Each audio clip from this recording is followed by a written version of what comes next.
Hello everyone and welcome back. Today we will be discussing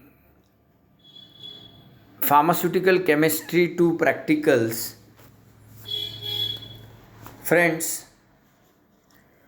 in your first sessional syllabus, we had a discussion on experiment number 1 to 13. We had a discussion on these experiment in your first sessional. Now we under experiment number 1, that is introduction to laboratory, we had a discussion on list of various equipments or instruments which you will be requiring for your practicals and their respective uses or applications in the laboratory. Then any 5 chemicals or reagents which are there on your working table or on the rack which you will be requiring for performing chemical tests. So you need to just remember or recall or just observe and write the names of those chemicals. Then you were asked to write names of 2 scientists whose charts are displayed in your laboratory, so that you can get acquainted with the innovation which those scientists have done. Then again you were asked to write the names of 2 charts which are displayed in the laboratory. So say for example, in our laboratory we are having chart of periodic table, then various charts of chemical structures like heterocyclic compounds. So those you have to write over there. And then again in that experiment you have asked to write the names of 2 experimental setups which are there in the laboratory. So under that you can write about keep separators, you can write about the glass assembly which we are having for synthesis purpose, then even you can write the Thiel's tube or melting point or boiling point determination setup. So like that you have to write. Then experiment number 2 and 3 were about how to determine the physical constant of given organic compound. If the compound is solid in nature, then you need to determine its melting point, and if it is a liquid compound, then you need to determine its boiling point. So detailed procedure we have seen in our previous discussion of experiment number 2 and 3. Now with regard to experiment number 4 onwards till experiment number 13, the whole procedure remains same for all these experiments, that is to identify the given organic drug or compound by systematic qualitative analysis. Under the discussion of these experiments, we have seen that one need to follow particular steps, say 5 or 6 steps in systemic order for identifying an unknown given organic compound, and those steps were primary examination, or you can say preliminary test, or you can say physical examination, which include state, nature, color, odor of the given compound. Then the next test was ignition test or fusion test. Then third step was determination of physical constant of that given compound. Fourth step was detection of elements which are present in the compound. Next step was solubility group determination. Then next step was functional group identification. And then you have to match your observations with the theoretical values and find out which compound is your compound, and you can confirm that compound by either derivative preparation or by performing confirmatory tests.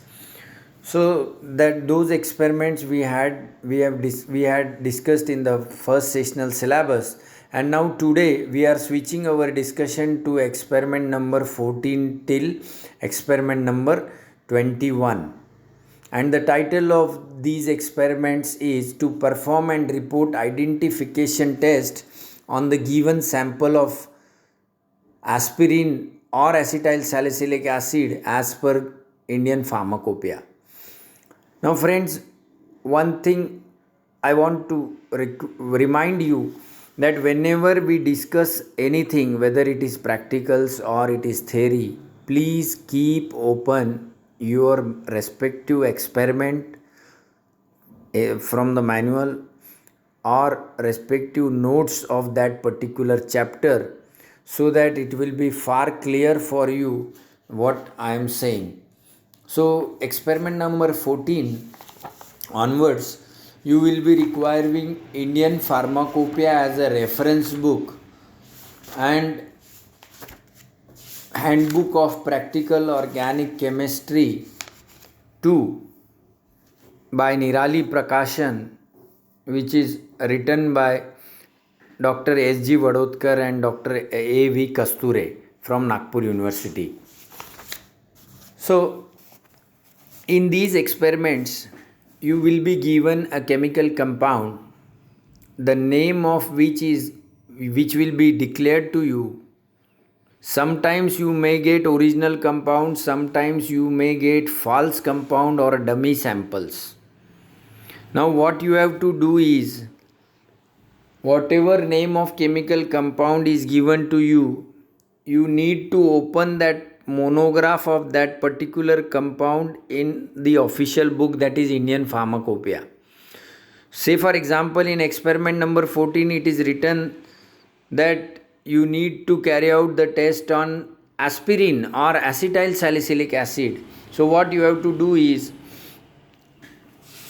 open the monograph of aspirin in Indian Pharmacopoeia 1996, that is page number 69 of Indian Pharmacopoeia. It is mentioned, the page number is mentioned in your manual. So page number 69 of Indian Pharmacopoeia 1996 you have to open. So that will be the monograph of aspirin, where detailed information of aspirin will be given or will be there. Whether it is physical properties, whether it is chemical properties, whether it is assay value or some other things, structure, molecular weight, chemical name, etc. Everything with regard to aspirin will be there in Indian Pharmacopoeia under monograph of aspirin. That indicates that if any compound matches with those standards or follows those properties perfectly, then it is of IP standard. Okay. And for these types of experiments, you will be generally requiring test tubes, test tube stand, test tube holder, funnel, beaker, filter papers. This will be more than sufficient for such type of experiments. Now when you observe this experiment number 14, you will find that you need to first carry out the physical test on given sample, which we call it as organoleptic tests. By using your sense organs, you have to gather the information about that particular compound, like state, nature, color, odor, and then compare it with the monograph. Then second thing which you have to do is perform solubility test. That means find out in which solvents your compound is freely soluble or very soluble or slightly soluble or sparingly soluble, etc., etc. Now these, whatever the values which are mentioned on in the table which is displayed on your screen, these values are generally applicable at when the solubility determination is done at between 20 to 30 degrees centigrade. And this table indicates that if suppose 1 gram of solute or the compound you have taken and 1 ml of solution or solvent you have added to that in a test tube, and if complete compound gets soluble, we call that the compound is very soluble.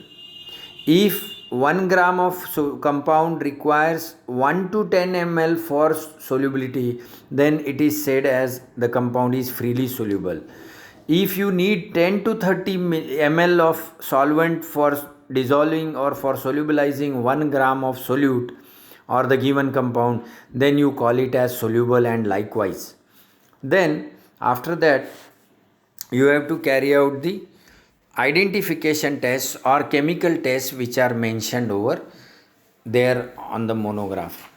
So likewise, it's a very simple experiment where you have to just perform the physical and chemical tests and compare them. Whatever observations you are getting, you need to compare it with the monograph values or literature values or theoretical data and report whether your compound complies with the IP standard or not.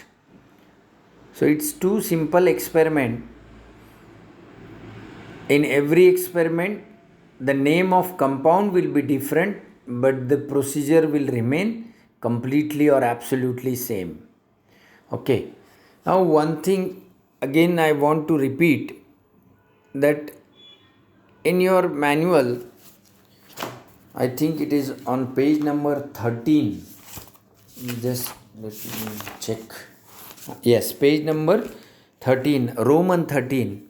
There is a list of chemicals which will be given to you for particular experiment.